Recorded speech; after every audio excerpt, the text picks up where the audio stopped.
The long-term effects of toxic workplaces is detrimental. And today I'm going to point out one specific problem that I see that is the foundation of future problems if you do not take care of it now. And it's the problem that your self-trust erodes the longer you stay in this toxic workplace situation. And self-trust is literally the foundation of your decision-making, of your belief and trust in yourself and your own abilities. So it gives you this kind of stability that right now you probably do not feel like you have, and it helps you to feel confident and believe in yourself when you actually do make this next career move out of this current situation. So in this episode of the Corporate Warriors podcast, we're going to dive into the topic of self-trust, what it actually means, and how you can rebuild it if your self-trust has been broken by a toxic boss. I'm your host, Fela Rosa. Please make sure to like this episode and subscribe to my channel if this input was truly helpful, and make sure to forward this episode to anyone in your environment that would benefit from it too. After all, we're all in this together. Now let's go. First, I have recognized this very, very often when I talk with high performers. You kind of mix up the words of self-confidence and self-trust. So I think first and foremost, let's distinguish those two words from each other. Self-confidence is what we all know. It's this confidence in our own skills. It's very skill-based and only the trust in those skills. So if I know how to use Excel and I keep on being updating my skills based on new upgrades and updates, then I know and I can be self-confident in those skills. Right? A very important thing in the workplace, definitely something that also your toxic boss might want to erode. But why do I focus here on the self-trust? Is because on the one level deeper, so we're working more with the foundation, is the self-trust. Now, what does that mean? Self-trust means that whatever situation you might find yourself in, you can take care of it. It means that you take care of yourself, that you protect yourself if you ever feel that you are in an unsafe situation. It means that you trust your own words when you say you're gonna make a change. So this has a lot to do with the promises that you make towards yourself. So in some way, this is more about inner self-talk than about self-confidence, meaning like I have this proof on the outside that I am confident and so I can feel it. Self-trust is something that we build deep, deep down with ourselves. And it's really the question, can I trust myself to act in my own best interest? Because I want to be safe, because I want to be seen, because I want to be valued, because I want to be respected. And as you can already hear now, toxic workplaces very likely are not necessarily very good at that, right? And the question is, does this affect the agreement that you have with yourself? Does it feel like every single day you bring yourself in a situation where you do not feel safe? Do you consciously know that you are in survival mode and still do the same things that brought you into survival mode in the first place? If that is the case, then very likely your self-trust will have taken a hit, because after all, you're exposing yourself to the threat without making any kind of change. And change doesn't necessarily have to be quitting. It can be if you really feel like that's the only solution, but it can also be to create new boundaries. It could be only emotional, inward, inner self-talk kind of boundaries. It could mean learning about the nervous system and regulating yourself so you don't have to be in survival mode every single day. It could mean many different things, but most and foremost, it means you looking out for yourself in your best and highest interest. So let's dive a little bit deeper in how toxic workplaces actively erode your self-trust in yourself. Since you're here on this channel, I'm sure you've listened to quite a bit of information about toxic workplaces and how they're being run. And if you're a high performer that your toxic boss perceives as a threat to their own success and for their long-term strategic goals in the organization, you are right now being targeted. And let's remember, being targeted can mean, you feel you have this big bullseye on your back. It can mean that you run from left to right, always with new assignments, with not enough authority or capacity to actually fulfill them, trying to make it work anyhow, because you're a high performer and you've learned that if you push through, if you just work a little longer, if you just try a little harder, you will make it work. And that your self-image 100% depends on the outcome at the workplace, because you always put your self-worth up for grabs. Might it be a teacher, a professor that's talking about you, what your parents think about you, what the neighbors think about you, and ultimately, of course, what your toxic boss thinks about you. If that is you, You are set up for failure here. This will not work out. But the problem is that because your system is very smart, it already understood that it won't work out, but you are still trying. And it's like this weird situation where you kind of seem to watch yourself doing it. And you see yourself going back and trying again. And you see yourself pushing harder. And you see yourself working 40-hour days and then beating yourself up if there's a mistake that you make. Well, believe it or not, if you do 14-hour days, mistakes are going to happen. It's basically law. Because you are human and you really put all the pressure on you. At some point, something human will happen to you too, no matter how much of a high performer you are. And the problem is that you're so afraid of making this mistake, thereby overworking, thereby increasing the probability that you actually will make the mistake. And here the issue really is, it's not just a toxic boss being like, I told you so. Perhaps telling the other leaders, I told you so, they're not a high performer anymore, they're messing all of this stuff up. But it's you watching yourself, bringing into that situation, making yourself so vulnerable on a deep, deep emotional, energetic, and spiritual level to somebody that really doesn't deserve the kind of power over you. And watching yourself do this erodes your self-trust, I would like to say 100% of the time, because this is not healthy and we both know it. If you're really honest with yourself, you know it's not healthy. Otherwise, you wouldn't be here. This wouldn't talk to you. Okay? So the toxic workplace situation, setting you up for failure in whatever way they do that, plus you coming in with your high performer traits, trying to make it work, seeing yourself feeling worse and worse every single day, seeing your health degrade, seeing you perhaps take on some pounds, seeing yourself be less and less happy, seeing yourself not taking any time more to see friends and family, seeing yourself having this toxic workplace take over your whole identity. This is when basically you judge yourself in a way like, I cannot trust her anymore. I cannot trust him anymore. They are making the wrong decisions all the time and they know it and they still will not stop. This is when your self-trust really starts to erode. Okay, so let me tell you, there's not something wrong with you, but your traits that made you a high performer are right now used against you in an environment where you will not succeed. And as long as you keep on doing that same old strategy, you will not just crumble and in the long term burn out, but you will lose the trust in yourself to begin with.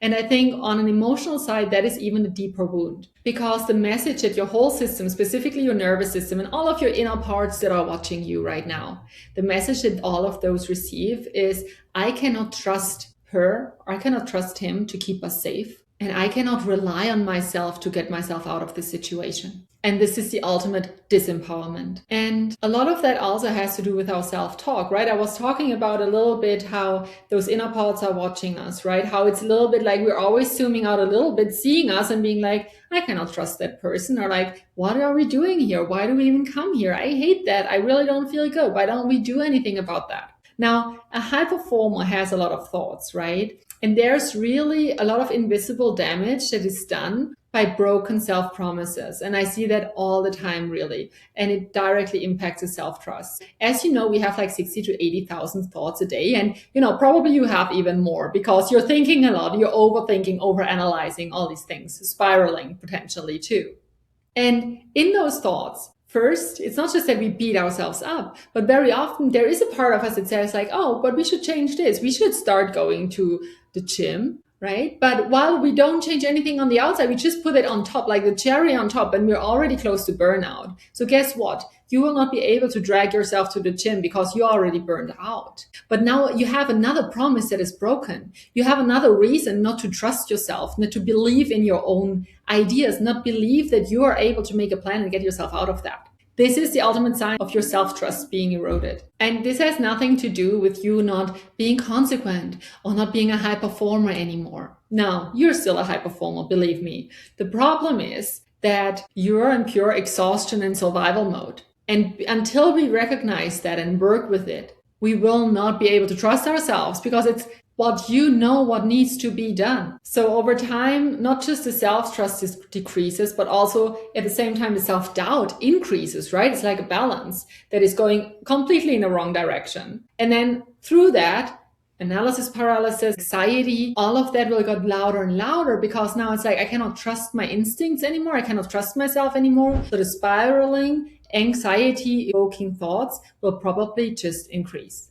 And now you're in a full-blown downward spiral, being even more stuck than you ever felt before. Now, what do we want to do to get you out of there? First and foremost, awareness is your absolute best friend. And awareness, I like to see, is this capability to zoom out. And this awareness around our inner dialogue. So really, cultivate that awareness of your self-talk. For high performers, when I talk with my clients, we just had a session in the group where we talked about that. And it's extremely harsh what you guys tell yourselves. Extremely harsh. You would never tell anybody, probably not even your worst enemy, you would say the same things that you tell yourself every single day. Because it's constant self-criticism and beating yourself up for small things, for mistakes that are really human, for things. Sometimes I've seen people take on accountability for things that are not even theirs and then beating themselves up for if that didn't work. Well, that is literally setting yourself up for failure. So listen to yourself. Try to zoom out from time to time.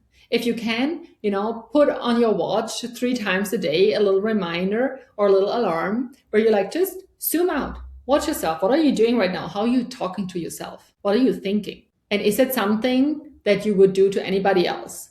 If that feels icky, it's usually because we're so worked up in this current workplace and we're overloaded with tasks and it's so much that doing this in addition is already a little bit like repellent, like I don't want to do any more things, but do it. What will happen is the first few times you're going to do it, you're going to be like, oh my God, I feel worse than before because now I'm aware that I'm doing that to myself. But this is only very short-lived. So this is the one single small pain that I would really invite you to go through courageously. Because then once you have that holy moly moment where you're like, oh my God, how am I even talking to myself? This is your wake up call. And I can only say so much. This catalyst moment, this wake up moment will happen when you become aware of your thoughts. Okay. So let's start with that. And then let's ask ourselves some journaling questions like, do you promise yourself too much? Are your expectations inhuman, basically? Did you even take care of your survival mode? Did you do something, introduce something new in your routine to calm your nervous system so that you can actually